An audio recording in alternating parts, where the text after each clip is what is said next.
براوی خوای گەورە سڵاتان لێبێت بەڕێزان لە بەرنامەی ئەمڕۆ باز لە پرسی موچە هەروە دەستپێنەکردنی تەوتین و هەروە ڕوونکردنەوەکانی وەزارەتی دارایی عێراق دەکەین دیارە ئەمڕۆ وەزارەتی دارایی عێراق ڕوونکردنەوەیەکی بڵاو کردوێتەوە وەڵامی ڕێباز حەملاین داوەتەوە کە باز دەوە کە زانیاریەکانی نادروستن باز دەوە دەکە کە داتای موچەخۆرانی تایبەت بە تەوتین ڕادەست نەکراوە و خانەنشینانە لیستی موچە دەرنەکردووە و ویزانی مراجعی مانگی 12 تاو نییە و باز دەوێت کە لیستی موچەش بە کاغەزنا وەرناگرن دەبێت ئەلکترۆنی بێ. ئێمە باس لە پرسی خانەنشینیش دەکەین کە هەم تاکو ئێستا بە تەواوەتی لیستی موچە ئامادە نەکرا و خانەنشینانی لێ دەرنهاتووە و سەبارەت بە هەژماری منیش کە ئێستا وەزارەتی دارایی عێراق داوای کردبوو لەوە پێش کە ڕادەست بکرێ بەوەی کە ڕاستەوخۆ لە بەغداوە تەمویلی موچە خۆران بکرێت. ئەم پرسان لەگەڕێک لە بەڕێزان مامۆستا حەمە حسێن هەورامی شارەزای بواری دارایی و دواتریش مامۆستا داراسیەکانانی ئەندامی ئەنجومەنی نوێرانی عێراق لەگەڵمان دەبێت. مامۆستا بەخێربێن سوپاسیان بە دەبوون دەکەین کە لە بەڕێستانەوە دەست پێ بکەین. سەرنجی بەڕێزت بەرلۆی بچین سەر مەسەلەی خانەنشینی سەبارەت بە ڕوونکردنەوەکانی وەزارەتی دارایی عێراق و ئەو شەڕە ڕوونکردنەوەیە چۆن دەبینی و وەزارەتی دارایی عێراق کۆمەڵێک شتی باس کردووە ئەوەی کە هەرێم زانێرەکان موچەخۆران پێشکەش ناکات بۆ تەوتین. بۆچی ئەم پرسە یەکلا ناکرێتەوە و داوای ڕاستکردنی هەژماری منیشی کردووە بۆی کە لێەوە ڕاستەوخۆ موچە بخرێتە سەر هەژماری موچەخۆران. سپاس بۆ بەڕێستان، سپاس بۆ بینەرانی بەڕێزیش. بەڕاستی کاک حەکیم ئێمە هەر لێرە دوو بەرنامەی کەمان کردووە لە سەر تەوتین زۆر قسەمان کردووە. تەوتین شتێکی چاکە بەڵام گرفت کە هەرێمە هەرێم لەبەر ئەوەی خۆی هەژماری منی هەیە کە بانقێکی ئەهلیە بانقە ئەهلیەکەش هی شخصی بنەماڵەیەکە کە لە دەسەڵاتایە بۆ خۆی ئەمانش وەزارەتی داراییش و خەڵکی کەش کە ئێهێنە سەر تەلەڤیزیۆن و ئەوانە لەبەرەوەی ئەوان مەرجەعێکی حیزبیان هەیە ناتوانن ڕاستیەکە بن. من کابرایەکی بێلانم ڕاستیەکە ئەڵێم هیچ منەتم لەوە نییە کە ئەم تعنم لێ بگرێتەوە بۆ وا دووتوە بۆ وا نەوتووە. ئەوان بە هەمویانەوە ئەیانەوێ تەقویەی ئەژماری من بکەن. ئەژماری من لەبەرەوەی ئەو بانکە کە ئەگەر ئەم موچەخۆرانی هەرێم تەوتین بکرێ لەوێ مانگانە 35 میلیۆن دۆلاریان دەزەکەوێت بێژگە ئەوەی پاڵپشتیەکی مالی گەورەیە بۆی کە بانقەکەیان بۆ معاملەکردن لەگەڵ ئەم و ئەوە لەولا بۆ دەرەوەی وڵات بۆ هێنیکە ینی مەزدەرێکی بەقوەتە بۆی لە ڕووی مالیشەوە. ئەمە بەڕاستی ئەو تەوتینە عێراقیش خۆی خەمسار دەتیایە مراعاتی هەرێمە ئەکات خۆ ئەو وەکو حکوومەت نییە وەکو شخصە و کە عاد بەکەتی تایبەتە ئەوە بانقێک نییە کە سەر بە وەزارەتی دارایی بێ تا بڵێ لەگەڵ حکوومەتە تەعاملەکە سەرعەکەیان کە ئەوان هەیەە لەگەڵ حکوومەت نییە. بەڕاستی ئەوان نانەوێت دڵی مەسوولینی کوردستان بێشن گرنگ نییە بەلایەنەوە خەڵک مەعاش وەرەگرێ و مەعاش وەرناگرێ بەویستیان دروست نەکرد نەخێر ئەوان ئەزانی چی بەپێی خەریکە مەحکەمەی ئیتیحادیش بەڕاستی بڕیارەکانی تقریبەن ئەرزشیان نەمێنێ لە وڵاتەکەمانە. ئەی باشە ئەوان ئەوە بڕیارێکیان دەرکردووە نابێت تێکەڵ بە سیاست بکرێت تێکەڵ بە کۆمەڵێ مەشاکل بکرێ موچە ئەبێ خەرجیکەن خەرجی ناکەن ئیتر خەڵکیشەوە تا بێ دەرامەتە و بێ هیچە و تۆ بتەوێ بە تەمابی حکوومەتی هەرێم بەدەم مەشاکلی خەڵکەوە و پەرژوەندەکانی خەڵکەوە بێت و موچەخۆران مستەحیلە ئەوەی بەلایە هیچ نەبێ ئەوەیە ئەوان لە باتیەوەی سە مشکیلەکە حەلکەن خەریکی بەشکردنی کێکی انتخاباتن کوا خەمی چارەسەرکردنی موچەی خەڵکیانە ئەوە تا خەڵکی هەژار هەیە لە ناو خێمەکانە ئامێنێتەوە مامۆستا و فەرمانبەر و خانەنشین و ئەوانە ئەگەر خەڵک گیرفانی بەتاڵ نەبێ ئەوە ئەکات ئێ باشە تاکەی ئەبێ ئەمان ئاوا خەڵک برسیکەن. تۆ ئێستا تەوتینەکە زۆر زەرورە بکرێت نایکەن نایڵن بەس ئەوەی کە مامۆستا باز دۆکەی وەزارەتی دارایی عێراق داوای کرد بێ هەژماری منیان ڕادەست بکەن بۆی کە لەوێ ڕاستە خۆ تەمویل بکرێ چکێسا لە عێراق بڵێن ڕێگای کە بەم شێوەیە بڵێن موچە خۆران هەژمارێن هەیە لە بانکی ڕەشید ڕافیدەین TBI دوایی لە TBI و بۆ بانکە هەلیەکان ڕاستە خۆ دەنێدرێ ینی پێویستی بەوە نەبێ بێتە وەزارەتی دارایی هەرێم پارەکە بۆچی بۆمەش رازیین ینی بۆی کە دانێ پارەکە لە کۆنتترۆلی خواندا بمێنێتەوە بەڵێ ئەزانیشی با من پێشکی ئەو خاڵەیان وەڵام بەمەوە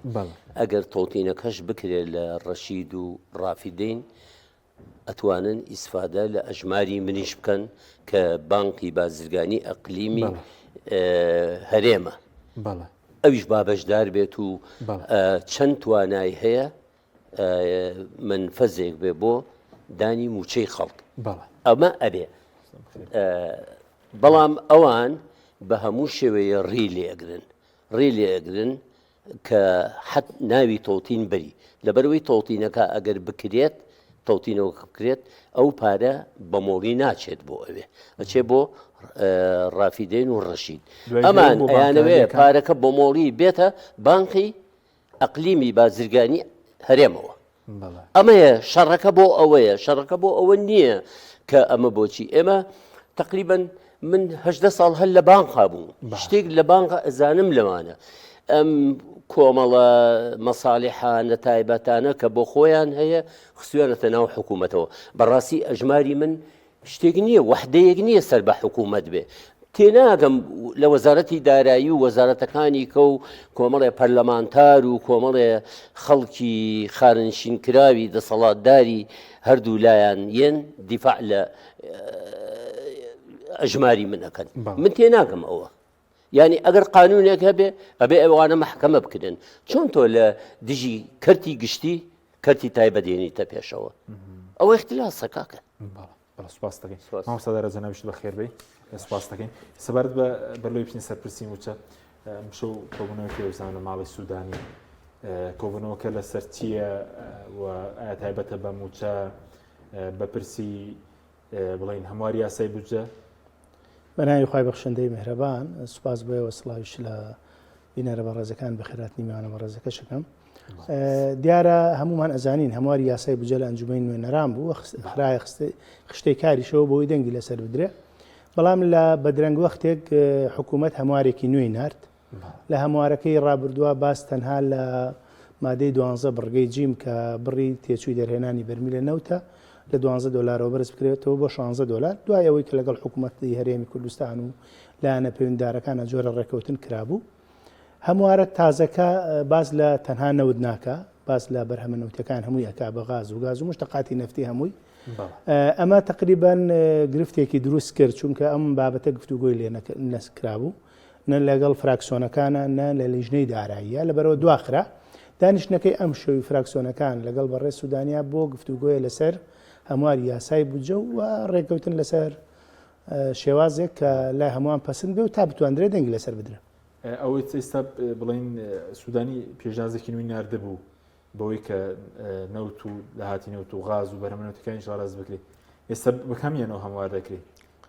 ئەوەشی لەگەڵ تێکەڵ دەکرێت ئێستا دانیشتنەکەی ئەم شۆ پێم وایە گفتوگۆیە لەسەر ئەو بابەتە بە پلەی یەک بزانین ئەنجامی گفتوگۆکان بە چه ئاراستەیەک هەنگاوەنێ ئایا هەمووان ڕێکەون لەسەر ئەوەی کە هەموارە کۆنەکە بێیان ئەم هەموارە تازەم پێم وایە هەرێم تێبینی جددی هەیە لەسەر ئەم هەموارە تازە و پێی وایە جۆرە لە جۆرەکان کە ئەمە تەواوی داهاتەکان یان داهاتی نەوتی لەژێر دەستی حکوومەتی هەرێم ئەمان قەناعەتیان وایە و ئەوانیش عێراقیەکانیش نایشارنەوە ئەڵەن لەژێر فشارێکی شەقامی خۆمانن کە ئەیڵێن پەرلەمانتارەکان هەتا پەرلەمانتارەکانی ناوەڕاست خوار و عێراق گروپێکان پێکەناوە بە ئاشکرا لە پەرلەمانە ئەڵێن ئێمە ئامادەنین و ڕازی نابین عێراق نەوت بفرۆشێ و موچەی فەرمانبەرانی هەرێمی کوردستانی لێ بدا بەڵام نەوتی هەرێمی کوردستان بە قاچاق بفرۆشرێ و داهاتەکەشی نەگەڕێتەوە بۆ حکوومەتی عێراق لەبەرەوە ئەتوانم بڵێم گرفتەکان زۆرن بێمتمانەیەکە لە ئاستێکی باڵادایە بەداخەوە و ئەو بەرهەمەی لێکەوتوێتەوە کە فەرمانبەر شوی سوودانی لەگەڵ سەرۆکی فراکسیۆنە کوردستانیەکانە پێدوێ باسی پرسی موچەش بکرێەوە بە دڵنیاییەوە لەو کۆبوونانەوەیە کە ئێمە لە ڕابردووشا بەشدار بووین پرسی موچە پرسێکی هەنووکەیە گرفتێکی و قەیرانێکی قوڵی خەڵکی کوردستانە ئەگەر تیاشیانە بێ لە ئەجندەی کارە من پێم وایە دەبێ ئەو نوێنەرانەی کە بەشدارن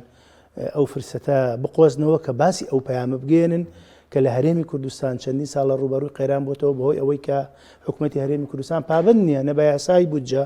نە بە بڕیاری دادگای فیدراڵی و مخالفەیەکی ئاشکرای بەندێکی دەستوریشە کە مادەی 14 لە دەستوری عێراقا کە ئەڵێ هەموو مواتینێکی عێراقی متەساویە لە حقوق و امتیازاتە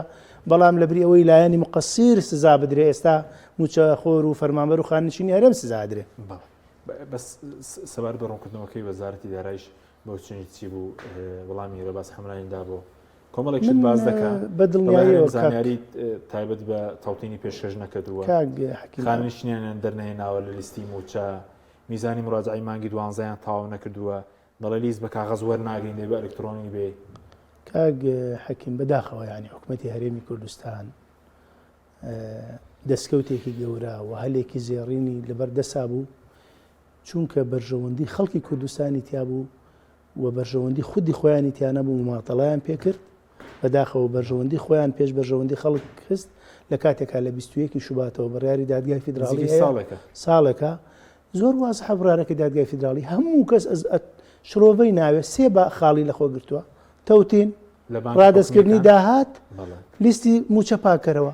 هەرێم هیچیانی نەکرد هیچیانی نەکرد حکوومەتی عێراقی تا موچەی مانگی نۆشی ناردۆ بە بەردەوامی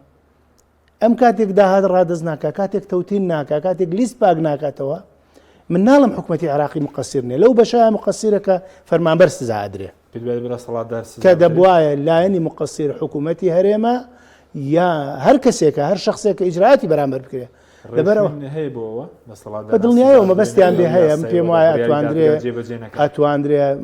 کەسێک بێتە هۆکاری برسیکردنی گەلێک هەبێ یاسا لێ پرسیینەوەی لەگەڵ بکە هەر کەسێکە بەداخەوە لەبەرەوە ئەتوانم بڵێ مقەسیر جا مشکلەکە و ئێستا پشکی بودجای هەرێمی کوردستان لە بودجەیە بە ئێمە هەرباسی موچە ئەەکەین بۆ چووکە بۆ بە کێشەیەکی ڕۆژانە لە کاتێکا 20 تریلیۆن و 900 ملیار پشکی هەرێمی کوردستان لە بودجەی عێراقا کە بەداخەوە بەهۆی پابند نەبوونی هەردوو لاوە هەرێمی کوردستان ئەم زیانە گەورەی کردووە بودجەی پەرەپێدانی پارێزگاکان و لە بودجەکانی لە بەشەکانی تری بودجە بەداخەوە یعنی من ئێستا زۆر بیر لەوە ئەکەمەوە چەند ڕۆژێکە ئەم هەرێمە هێندە بێباک بی هێندە بێ پلان و بێ بەرنامە بی جیلێک ساڵانێکە خزمەتەکە خزمەت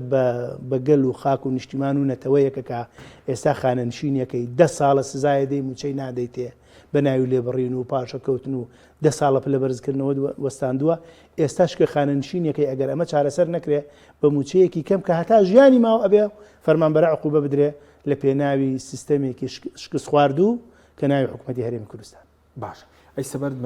هەژماری من باز دەکە وەزارەتی دارایی عێراق داوای کردووە کە ڕادەستی بکەن بۆی ڕاستەوخۆ ینی لە ڕەشید و ڕافیدەینەوە لەوێوە تەمویل بکرێ ینی موچەکە بخێتە ئەو هەژماری منە کە بانکەکان ئەهلیەکان ڕۆڵ خۆی سەرەتا بەشکردنی حکوومەت پارەکەنێتە لە سەرەتا بڕیارەکە زۆر وازع بوو تەوتینە بێ لە بانکە فیدراڵەکان بکرێ هەرێمی کوردستان ئامادە نەبوو هەژماری منی هێنایە گۆڕێ و فشاری لە فەرمانبەران کرد دەڤەرێک پشتیوانی لێ کرد دەڤەرێک دژایەتیە کرد لەمەش ڕێک نەکەوتن من پێم وایە هەژماری من پرۆژەیەکی قانجازویستە بۆ 10 ساڵات شەڕی بەرژەوەندی خۆیانەکەن بەرژەوەندی خەڵکەکەم بە قوربانی بەرژەوەندی خۆیان ئیتر ئەمە سادەترین پێناسی هەژماری منە یعنی ئێستا کە داهاتی ناوخۆ ڕادەز ناکەن داهاتی نەوتیش ئێستا هاتوتە سەرەوەی کە هەژماری منیش ڕادەز نەکەن هەژمارەکە گرفتەکان ئەوەندە بوو ئێمە کاتی لەگەڵ شاندە کوردەکە دانیشتین لە بەغا لە هەفتەکەی پێشووە باسی ئەوەیان کرد کە لە عێراق سیستەمێکمانەیە پێوترێ سیستەمی دەرەجەی وەزیفی هەموو فەرمانبەرێک کۆدێکی هەیە لە هەرێمی کوردستان ئەمان ئەڵێن ئێمە شتێکمانەیە ناوی بایۆمەتریە ئەلا ئەساس تەنسیقێ بکەن بۆ ڕێکەوتن لەسەر ئەم بایۆمەتری و ئەوە مەسەلەی تەوتینەکە بە تەسەوری من هەر ئەبێ دوجار چونکە عێراق سوورە لەسەرەوەی و ئەگەر ئەم پرۆسی تەوتینەش ئەنجام بدرایە موچەی مانگی 12 ئاوای لێ ناوات کێشەی بۆ دروست نەبوو بە دڵنیایەوە بۆ چونکە تۆ ئەچۆ سەر هەژماری فەرمانبەرەکان و بەڵام بەداخەوە هەرێمی کوردستان ئەم هەلانی لە دەستدا و یاری بەقات کرد بەکات کرد دەستی بۆ قوت و بژێوی هاوڵاتیانی هەرێمی کوردستان بن باش بە زۆر جار خەڵک چاوەشە دەکەن دەڕێن لە عێراقیش بانکی هەلی بەشدارە لە دابەشکردنی موچە خۆی پێم وایە ئەگەر هەژماری سەرەکی موچەخۆران لە ڕەشید و TBI و ڕافیدەین بێ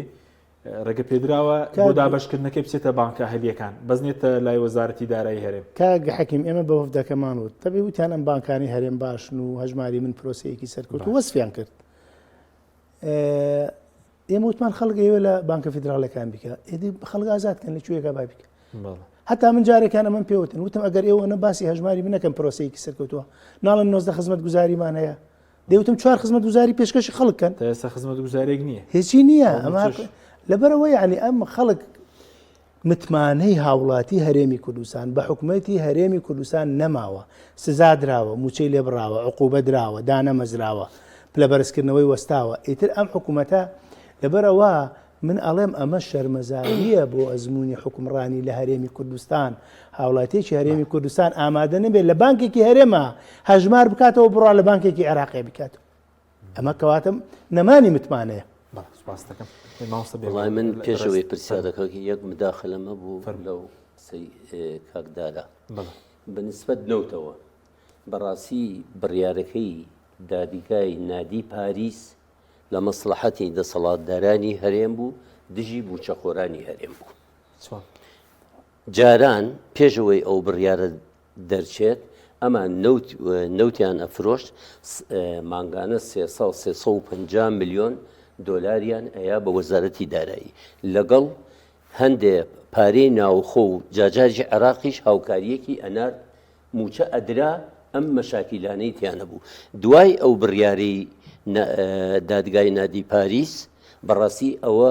دژی موچەخۆرانی هەرێم بوو لە مەسلحەتی دەسەڵاتدارانی هەرێم بوو دژی موچەخۆران بوو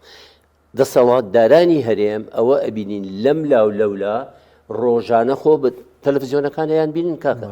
چەند تەنکەر ئەڕوە ئەوە تەنها بۆ خۆیانە بۆ سەرانی ئەو دوو دەسەڵات هەیە یەک فلسطین میلیۆن بەرمیل نەوتێنە ساڵی ڕابردوو ئەو پارانە بۆ خۆیان بەشی ئەکەن لەولاوە لە دوو منەفەزەوە دەرەچێت لێرەش لە دوو منەفەزەوە دەرەچێت نەوتەکە بۆ خۆشیانە فرۆژە فرسیشی نایەنەوە بە ئێمە من هەر حەزم کرد ئەو هێنەی نادی پاریس بەڕاستی ئەوە قڕبەسەری بوو بۆ موچەخۆرانی هەرێم باشە سەبارەت بە موچەی دێن سەرخانمەشین بەس موچەی مانگی 12 ئێستا وەزارەتی دارایی عێراق دەڵێ میزانی مڕاجعەشیان کێشەی تێدایە هی مانگی 12 دەڵێ بەناتەواوی حازر کراوە ئەگەر موچەی مانگی 12 نەداوە میزان مڕاجعە ئامادە دەکرێت نەخێر با من یەک شتێ پێ بڵێم بۆ من لە کەناڵی کە لەسەر موچەی بانگی 12 قسەم کردووە کاتی خۆی بەپێی داتاکانی خۆی من لە مۆبایلەکەشم هەیە و شێرم کردووە هی وەزارەتی داراییە پارەی مانگی 12 هاتووە ئەوان لە چم بەشێکی کە سەرفیان کردووە ئەوە شتێکی کەیە چ خێرە ئێستا ئەڵێ 264 ملیارمان ماوەتەوە لە مانگی 12 ئەوی کەی بۆ کوێ چووە مادام ئەوە ماوەتەوە تۆ ناتوانی مانگی 12 هەر ئەوە تێیپەڕێنی تو بڕێ نادرێ ئەوە هەیە بەڵام تۆ بڵێ وەڵاهی مانگی 12 ئێستا دێ نەخێر دوای سیوەکی 12 یەک فلس نایە ئەگەر لە بەغداوە نایە ئەبێ ئەوە ڕاستکەنەوە کە ئەو پارەیە هاتووە چیتان لێ کردووە ئەمە حەقیقەتەکەیە ئێمە نەمان وتووە ئێستا لە 2025 پارە خەرجەکرێ بۆ مانگی 12 نەخێر پارە خەرج کراوە مانگی 12 ئەی چۆن 264 ماوەتەوە ئەوە هەر خۆی لغمێکە بۆ خۆیان دانراوەتەوە کە ئەوە ماوەتە ئەوی کە ئەم چی لێ کردووە دە باشە ئەو با ئەم جارە نەوتەکە بۆ خۆتان نەبێ بیخەنە سەری لەگەڵ داهاتی ناوخۆکەشی بخەنە سەر موچەی خەڵک بن ئیتر بۆ خەڵک ئەوە لە خۆتان ئەڕەنجێن و خەڵکیش بێزارە پێتان و وەڵڵاهی وای لێ هاتووە بڕۆ لەو بازارە خەڵکەکە ببینە ئەسڵەن قسەی واکە ینی قەت شەرمی هیچیان نەماوە هەموو شتێکڵێ هەموو شتێک کە خەڵک گیرفانی بەتاڵ بوو هیچی نەبوو مناڵەکەی پارەی ویست و پارەی نەبێ بیاتە تامان هەموو شتێک بەس سەبارەت بە پێشتر دەیانگوت دەسەڵاتدارانی دەیانگوت لیستەکانی مە زۆر پێشکەوتون داتاکانمان کۆمپیوتەرەکانی وەزارەتی دارایی عێراق نایخوێنێتەوە بەس ئەمڕۆ وەزارەتی دارایی عێراق دەڵێ لیست بە کاغەز وەرناگرن دەبێت بە ئەلکترۆنی بیکەن چۆنە ئەم پرسە لیستی موچە کەم و کوری زۆری یاخود دەڵێت بێ هەرێم ئەو ناوانەمان بۆ ئاشکراکە کە دوو موچە وەردەگرن بەڵێ وەڵام من یەک شتێ پێ بڵێم کاک حەکیم من هەم لە سلێمانی و هەم لە هەولێریش دەوامم کردووە و لە پۆستی شابوو باش باوەڕکە ئەوەنە خەڵکی ئەتەکیەتی باش لە مالی لە ئیداری لە تەختیتی لە سلێمانی و لە هەولێرەیە لە باغانیە بەڵام تۆ ئەمانە و پاڵ پێوە ناوە کۆمەڵی خەڵکت هێناوە کردوتە بە واجهەی مالیە یەک سەرواو لە مێشکیانە نییە بۆ مالیە هیچ ممارسەیەکیان نییە خەڵکە ممارسەکان و پاڵ پێوە ناوە هیچ شتێکیان نایێتێ هیچ پۆستێکیان نایەتێ نایانکەی بە لژنە بیان نێری کۆمەڵی خەڵگە نێری ئەیان بینی لژنەکان یەکی جانتایەکیان ناوە بەشانیان ڕۆن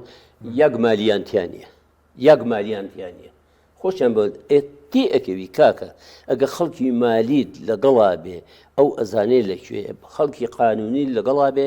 بۆ عقودەکان ئەوە عقودی نەوتە چکات ئەوە خەڵکی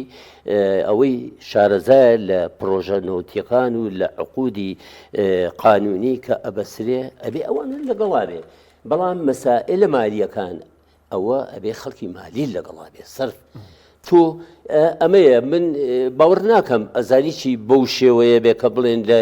لای ئێمە نییە هەیە و دەوریان نادەنێ ئەنی خەڵکی پسپۆری داراییمان زۆرمان هەیە و دۆریان نادەنێ لەوێش و لێرەش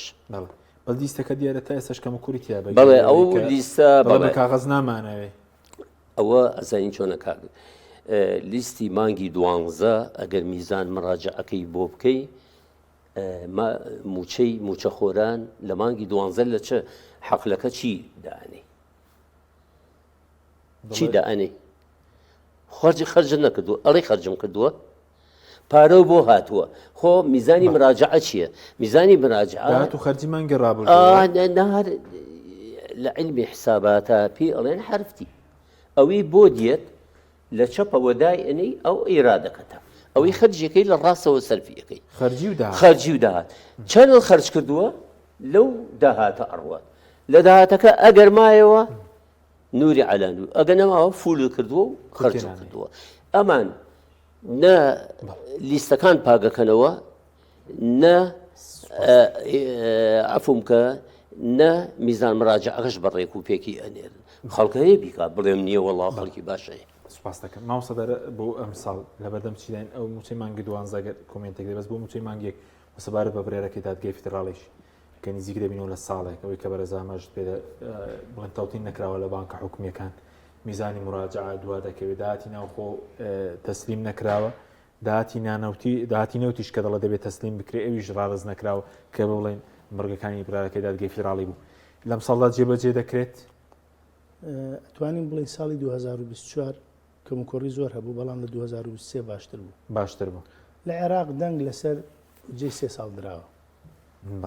2023 2024 2025 ئەو یاسایی کە ئێستا لە پەرلەمانە باز لە هەمواریەکەنەوە تەنها گرفتی ئەو مەسلەی هەنارەکەنەوەی نەوتە بەڵێ لەبەرەوە ئەمە ئەتوانین بڵین لە ڕووی یاساییەوە موچە پاڵپشتی بەهێزی هەیە بۆ ئەم یاسای بودجەمانەیە کە دەنگی لەسەر دراوە هەم بڕیاری دادگای فیدراڵیمانێ بەڵام پابەندی نییە بەڵام کە دێ سەر پراکتیک و جێبەجێکردن و هوەری گرفتی بۆ دروستەکە گرفتەکە لێرەدا یعنی من قەناعەتم وایە ئەگەر ئەو بڕیارەی دادگای فیدراڵیش نەبووایە حکوومەتی عێراقیش ئەو پارەی نار بۆ هەرێمی کوردستان ئەوە نایشارنەوەڵە ئێمە بڕیاری دادگامان جێبەجێ کردووە سوودانی هاتە هۆڵی پەرلەمان ئەمەی ود لەبەر چاوی هەمومان ئێمە پرسیارمان کرد بەڕێزانە وتمان ئێوە لە کاتێکە ئەم یاسای بودجەمان هەیە بڕیاری دادگای فیدراڵیمانێ بۆ فەرمانبەرانی هەرێمی کوردستان سزادەن وتی ئەمە هەموو پابندەکانی خۆمان جێبەجێ کردو بەرامبەر بارێن بەڵام هەرێم کێشەمان زۆرە داهاتی ڕۆشن نییە نەوت بە قاچاخە فرۆشێ نەیش بە ئاشکراوتی لەبەرەوە هەرێمی کوردستان یعنی بەداخەوە نازانم یعنی ئەتوانم بڵێم ئەم کارێک کە لە هەرێمە کرێت نمونەی نییە لە دنیاە تۆ فەرمانبەرانی خۆت ئاوا بکەی قوربانی هەندێک بەرژەوەندی هەندێک کەس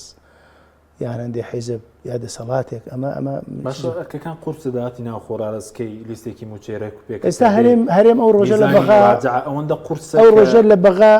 وفدەکەی هەرێم ئەم قسەیان کرد ئەگەر پابند بن بەم قسەیەوە پێم وایە چێژەکان چارەسەر بێت وتیان ئێمە دوو خیارە خێنە بەردەمی حکوومەتی عێراق یەکیان ئەوەی ئێمە تەواوی داهات ڕادەسکەین وتیان هەمووی ڕادەسەکەی ئەو قسەکەی خۆیانەکەم بەڵام حکوومەتی عێراقی بودجەمان باتە ئەند کاملی بودجەی هەرێم شایستەی خۆی من باسی ئەوکەم دوو هەمیان وتیان ئێمە داهاتی 150 داهات تەسلیمەکەی موچەمان باتێ کە من ئەڵێم ئەی بۆ ئەم ساڵ نەتان کرد تا ئەم قەیرانەتان دروست کرد تۆ لە ڕابردووان نەتکردووە چ زەمانەتێکی لە داهاتوو ئایکی یعنی تۆ ماوەی 33 ساڵ هەتا من بۆ کاتی انتخاباتی ئەم قسەم کرد تۆ ماوەی 33 ساڵە خەڵکت چەسانەوە خەڵک ئومێدی وابێ بەم 4 ساڵە خزمەتەکەی ئێمە تۆ بەڵگەی 33 ساڵم هەیە کە قەیران بۆ خەڵک دروست کردووە لەبەرەوە من بە دڵنیاییەوە یعنی ئێمە لە بەردەم چیدان بۆ ئەم ساڵ چەموچەی مانگیەک ئێمە پەرلەمانتاران چی لە بەرە چوون بۆ مێژوو پەرلەمانتاران ئێمە لەوێ بەردەوام لە ناوهۆڵی پەرلەمانە مداخەلەمان کردو مناقەشەمان کردو واژومان کۆ کردوتەوە چوون لە دادگا سکاڵامان کردووە زۆرترین وەزیر کە بان کراوە بۆ ئەنجومەی نوێنەران وەزیر دارایی عێراق پرسیارمان لێ کردووە یعنی ئەو کەم و کوڕەکانی هەرێم پیشانەدا من هەمیشە وتومە بۆ برادران وتومە خۆزگە ئارەکانی هەرێم ئەوەنە پوخت و جوان وایە ئێمە گلەیی و ڕخنەکانمان لە حکوومەتی عێراق بکردایە بەڵام بەداخەوە پێچەوانەکەی ڕاستە هەرێم کەم تەرخەمی زۆرە وەکو وتم نەی تەنها ئەم تەوتینە چەندێک خزمەتیە کرد ئەم لیست پاکردنەوەی چەندێک خزمەتیە کرد یعنی من تێناگەم ئەم پرسیارم لە خۆشیان کرد بڕات بێ وتم من تێناگەم ئێوە 320 میلیاردتان بۆ 6 مانگ ڕادەسی بەغا کردەوە بۆ 6 مانگەی تریش 320 میلیاردتان ڕادەست کردایە کە ڕێکوتون لەسەری با بڵین نیان کردووە تۆ ئەزانین چ زەربەیە کرد لە خەڵکی هەرێمداوە بۆی کە ئەم پارەی ڕادەست نەکردەوە لە کاتێکە خۆیان ئەڵێن داهاتی هەرێم ئەم ساڵ 4 میلیارد و شتێک بووە 4 تریلیۆن بووە ئی باش ئەمە چی لێ کرد نەوت بەقاز هەندێک مبەرر هێنەوەنە ئەوەمان داوە بەکارە بۆنم داوە بە خەدامەوە کە من پێم وایە ئەی باشە هەر خۆیان نانەوت داهاتی ناوخۆ 350 میلیارە ئەمە چی لە هادەم داهاتی 3 مانگی ڕابردوو کە 3 موچیان خوارد چی لێ بەداخەوە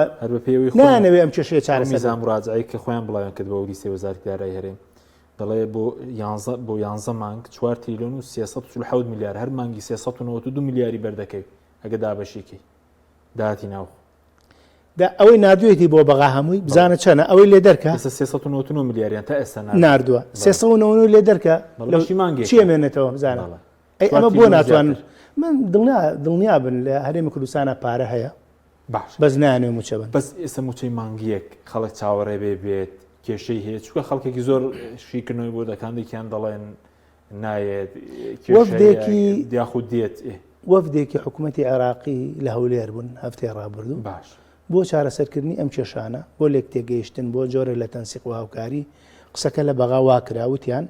بۆیە وەفدەکە لەوەوە دێ بە مشتەرەکی لەگەڵ وەفدی هەرێما دانیشن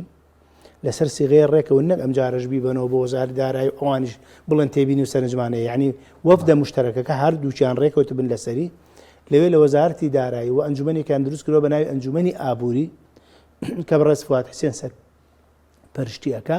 بڕیارێتتر لای ئەوان بڕیار بدرێت لەسەر سیغەیەک ڕێکەون بۆ ساڵی 2025 چۆن مامەڵە بکەن کە من موچە تەسەورەکەم ببێ بەڵام بەداخەوە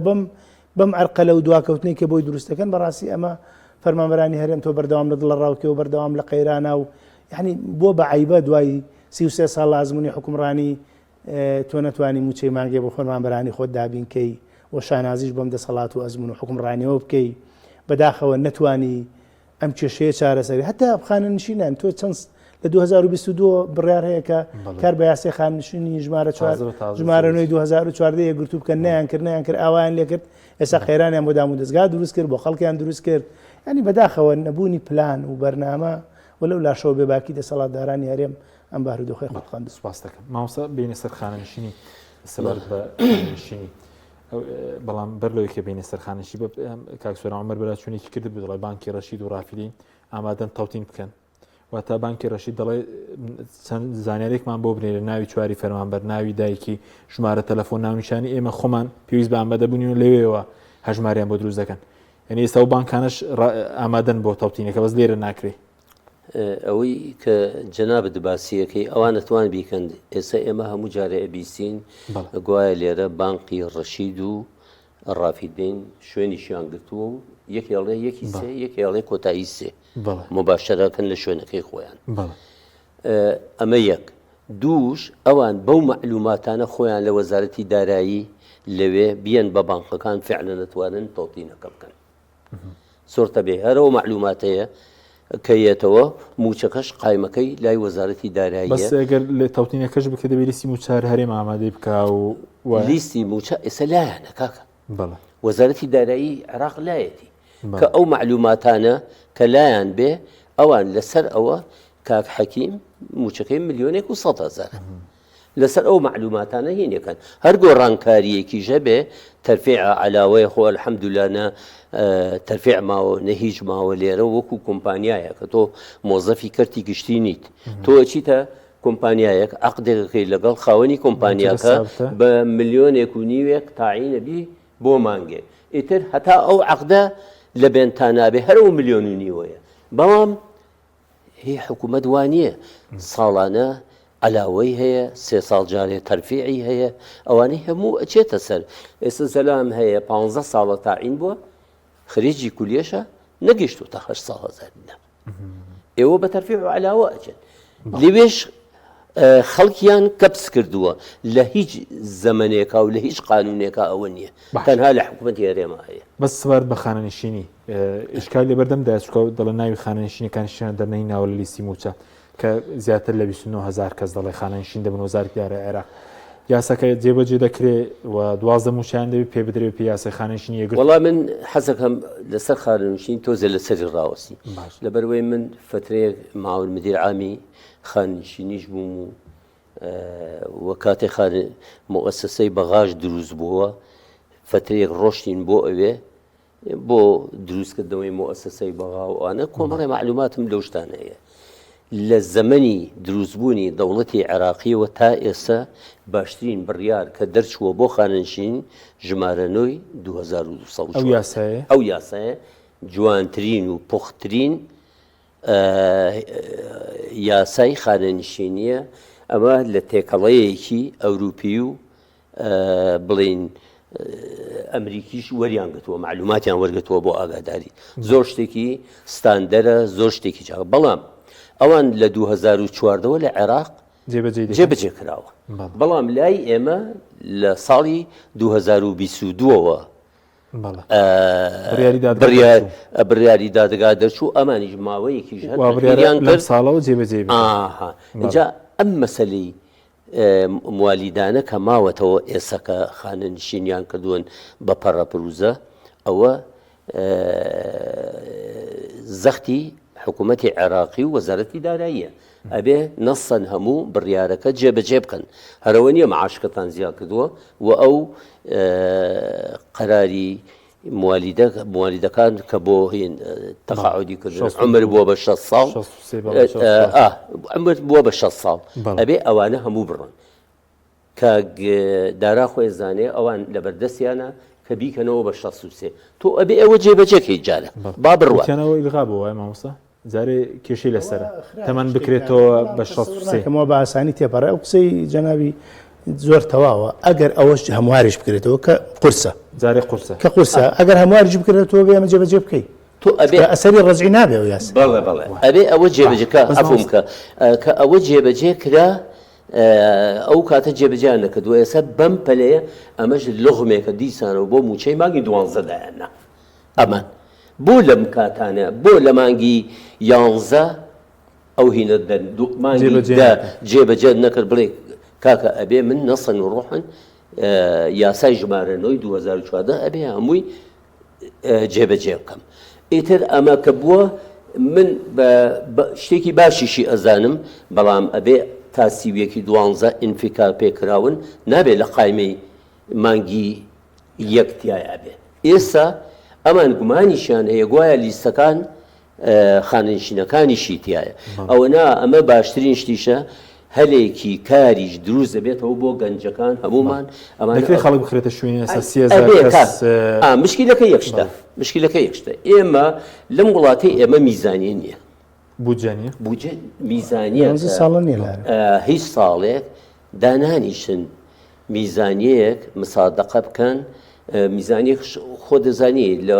وەزارەتەکانەوە چێ بۆ وەزارەتی دارایی وەزارەتی داراییش تەوحیدیەکەوە ئینێرێ بۆ ئەنجومەنی وەزیران ئەوی ژێنێرە بۆ پەرلەمان سێ مەهامی هەیە دوانیان لەم بودجەیە یەکێکیان مسادقەی دووەمیشیان متابعەکردن مراقبة ئەمە دوو کاری گرنگی پەرلەمانتارانە ئەمان لەم کاتانە ئەوەشیان کردووە بۆ ئەوەی ئەشکالێک لە مانگی 12 دروستکەن بۆ موچەی خەڵک. باش بەس مامۆستا ئێستا ئەوەی بەتەواتی جێبەجێکە یاساکە 12 موچە بدرێ بەڵێ بۆ ئیکرامیە بدرێ ئیکرامیە خۆ پلە بەرزکردنەوەیان بۆ ناکەن اینجا هەواڵخانەشینیان بکەن ئەوانەی کە پلە بەرزکردنیان بە پێی قانون ئەبێ بیکەن ئەمان نەیکەن ئەوە شتێکی کەیە خۆ ئەوە تا چەندەها مەعاشیان خواردووە بۆ لە قانونا بۆ مەعاش خواردن لە دنیادا نەبووە لای ئەمان هەموو شتێک واردە ئەوەی بۆ ژیانی خەڵک خراپکە هەموو شتێک واردە ئەجا من یەک شتیشت پێ بڵێ خۆزگە لەو بڕیارانە کاکداراش لە بەغایە کۆمەڵی خەڵک هەیە 15 ساڵ و 16 ساڵ و ئەوانە خزمەتیان هەیە و زروفی تایبەتی بەسەرا هاتووە سری خۆی هەڵگرتووە بۆ ئەوروپا نامرێت وازی هێنا و ڕۆشتووە کارێک و کەسابەتێکی کردووە بڕیارێکی تایبەتیش بۆ ئەوانە دەکەن کە ئەو 15 ساڵەیان هەیە شتێک ینی شکاتی ئەو مۆزەفەت 15 ساڵ هینیاوە خۆی برایانەوەی ئەوەی تیان نییە کە 15 ساڵ خزمەت تەبێ دەتوانی داوای گەڕانخانەشین بوون ئاخر ئەمانە هەموو فەسڵە ئەمە هەموو فەسڵە ئەوەی سەر لە دایرەکاتە کە ڕۆشتون لە خارجن لەملانە فەسڵە ئەبێ بڕیارێکی تایبەتیان بۆ دەرچ خۆزگە ئەمەشیان دەرکەن بۆیان سوپاس دەکەین مامۆستا سەبارەت بە موچەی مانگیەک ئێستا لێرە بە تایبەت لە سنووری سلێمانی ئەو پرۆسی پەروەردەش پەکی کەوت بەس پۆلی نۆ لەگەڵ 12 مامۆستایەکان بۆی کە چارەنووسی قوتابیەکان نەفۆتیانی داوام دەکەنەوەی تر بڵێن بایکۆتە پێ دوێ بەم جوانە موچەی مانگیەک چارەسەر بۆی ئەو کاریگەریشنی بۆ بێگومان کاریگەریە لەسەر بازار لەسەر کاسبکاران بابەتی موچە و